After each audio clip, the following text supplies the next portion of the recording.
Et bonjour à tous, on se retrouve aujourd'hui pour les résultats de NXT et de SmackDown de cette Et semaine. toi qui regardes cette vidéo, n'oublie pas de t'abonner. Voilà, ça ne peut que m'aider. Et si tu le fais pas,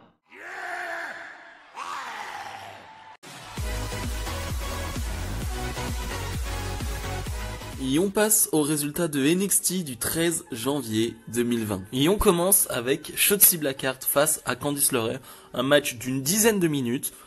C'était très bien, vraiment c'était très bien. On part sur un rythme pas très élevé pour le coup, on va plutôt être sur un catch très technique. Je m'attendais pas forcément à ça avec Shotzi Blackheart parce que avec Blackheart c'est toujours la folie, c'est toujours fou, c'est toujours très dynamique, très rythmé. Et voilà, ça va s'accélérer après parce que ça reste Shotzi Blackheart et on peut pas renier ce qu'on est. Mais c'est vrai que le début de match un peu technique, un peu lent, m'a un peu surpris pour le coup. Mais après ça reste excellent, ça reste du bon catch. Candice LeRae, on n'en parle jamais, mais elle est toujours là dans les bons matchs. C'est pas anodin, je trouve. Bref, on a une victoire de Candice LeRae grâce à une intervention de Indy Hartwell. Donc je suppose que cette feud va continuer. Je sais pas si c'est une bonne chose, ça dure un peu depuis un peu trop longtemps à mon goût. J'aime bien leur match, j'aime bien ce qui se passe, mais je trouve que c'est un poil trop long. Promo du champion NXT Finn Balor, une promo très simple, très basique, mais j'adore l'attitude de Finn Balor, qui va nous dire qu'on est le 13 janvier et Finn Balor est toujours le champion NXT, que la semaine dernière, Kyle O'Reilly a été bon, voire même très bon, mais il n'est pas du niveau de Finn Balor. Voilà, c'est très simple, c'est très basique, mais l'attitude fait tout. Et je trouve que l'attitude de ce Finn Balor de NXT est excellente, et je trouve que c'est un excellent champion. Il va se faire interrompre par Pete Dunne qui tourne un peu autour du titre, qui va lui dire voilà, moi je suis là pour le titre. La seule raison que t'as le titre tout simplement, c'est parce que moi je l'ai pas encore pris.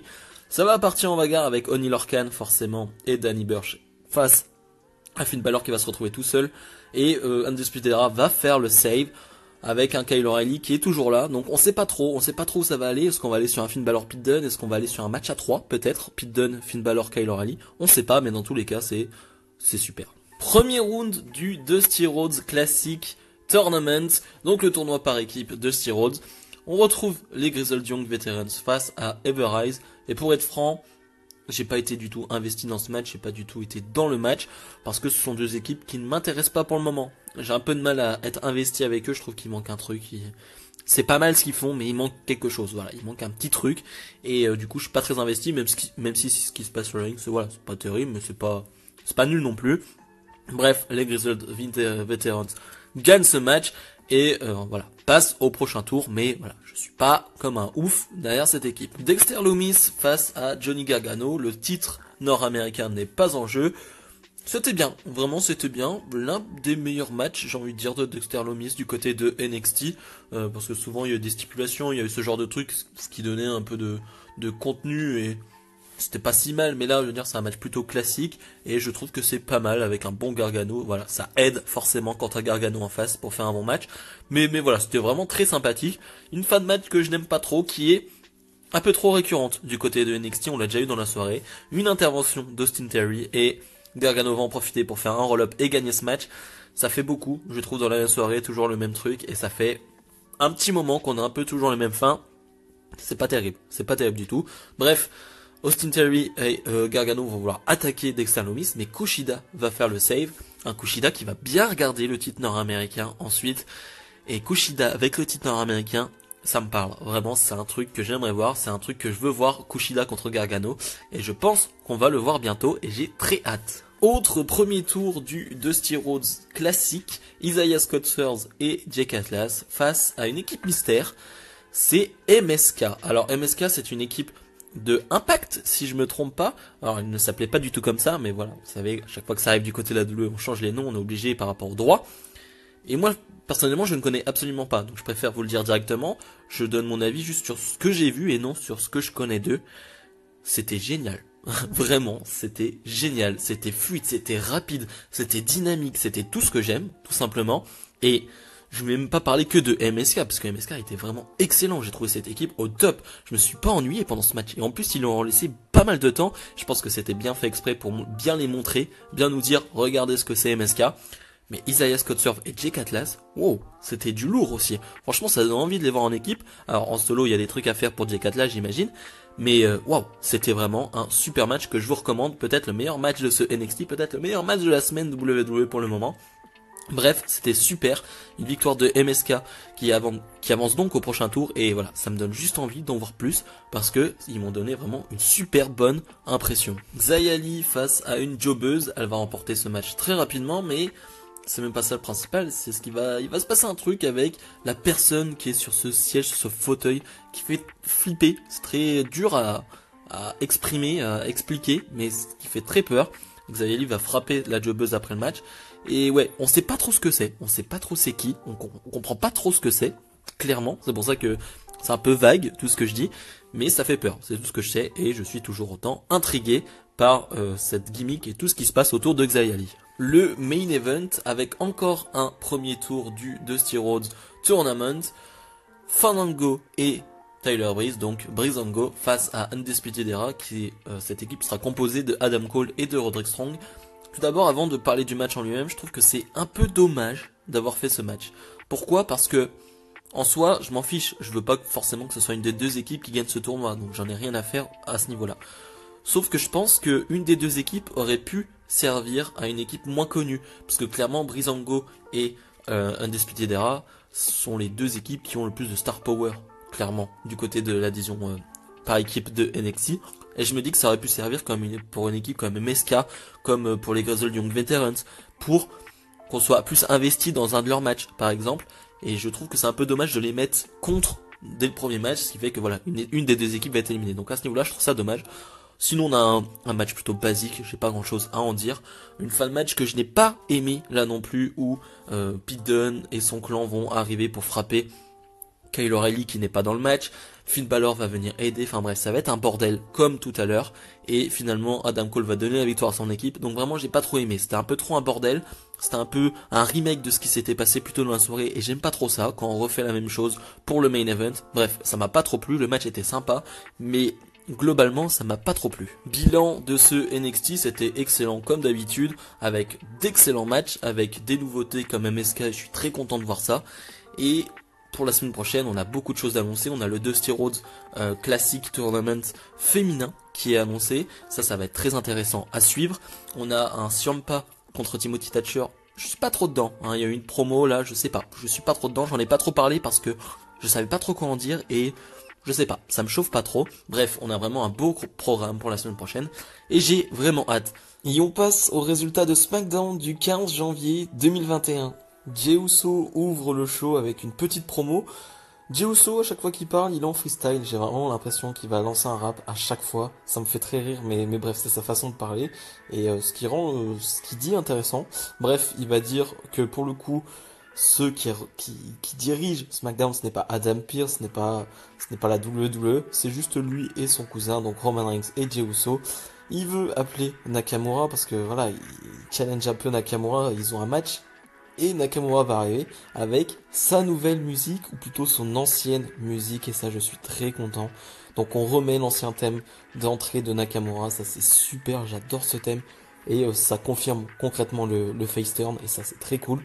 Bref, on a ce match entre les deux, parce que oui, on est obligé de faire des promos à chaque fois avant les matchs, ça c'est quand même un peu con, hein, surtout que la promo de Jey Uso n'a pas servi à grand chose. On a un match d'une quinzaine de minutes, et je me dis que premier match de SmackDown, on a 15 minutes de match, alors qu'à Raw, on a eu 45 matchs et ils ont tous duré 3 minutes. Mais bref, donc c'est un match sympathique avec un Cesaro qui va arriver pour commenter le match. Cesaro qui est toujours affilié avec Nakamura, donc Cesaro peut-être face aussi, on verra peut-être plus tard. Mais bref, on a un match sympathique où on a une fin de match où Jey Uso va vouloir tricher, faire un tombé dans les cordes. Nakamura va s'en sortir parce que l'arbitre a vu tout ça et Nakamura va gagner ce match. Donc bref, c'était un match sympathique qui confirme le face turn de Nakamura. Liv Morgan face à Natalya. On va avoir Billie Kay autour du ring, on va avoir Tamina. Ça va être un gros bordel, vraiment, ça c'est très chiant à suivre, vraiment, avec toutes les superstars autour du ring, qui font des interventions, qui viennent sur le ring, enfin bref, ça c'est très chiant.